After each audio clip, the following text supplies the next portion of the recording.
ही लहान मुलं आहे. जनरली बिबट्या काय करतो तुम्हाला सांगतो. बिबट्या आहे ना, हाईट बघतो.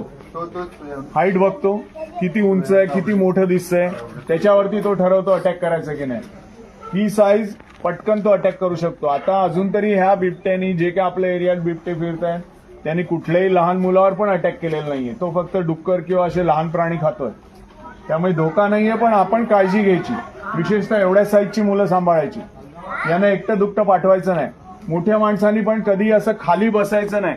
खाली बसलेले असाल चूल पेटवायला, गवत कापायला, तर तुमच्यावर अटॅक होऊ शकतो. उभे असाल, आणि उभे असल्यावर पण अजून तुम्ही, तुमच्याकडे काय वस्तू असेल, बॅग असेल, काय असेल, जॅकेट असेल, तर पटकन जॅकेट उघडायचं. जॅकेट पटकन ओपन करायचं आणि जॅकेट वर कर, पटकन वर कर, जॅकेट पटकन उघड, वर कर. असं, हा, हे बघ, हे बघ, हे असं झालं पाहिजे. हे बघा सगळ्यांनी, हे असं करायचं. जॅकेट असेल, पटकन असं उघडायचं आणि उभं राहायचं. तो परत फिरून जातो. त्याला असं लांबून दिसतो की हा मोठा प्राणी आहे. त्याला माहित नाही की हे जॅकेट आहे. त्याला तो प्राणी मोठा वाटतो. घाबरायचं काय नाही, तो वळून जातो.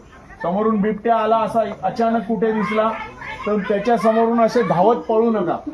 धावायचं नाही. बिबट्या आला, तुम्ही पण थांबा. तो रस्ता बदलून निघून जाईल. तो बिबट्या असा आला म्हणून तुम्ही उलटे धावू नका किंवा त्याच्या समोरून धावत जाऊ नका. धावलं की तो तुम्हाला चेस करेल. धावायचं नाही, बस थांबा, आवाज करा, कोणाला तरी बोलवा, आणि हे असं काय जे असेल ते वरती करा एकदम. मुख्य म्हणजे या लहान मुलांना सांभाळायचं.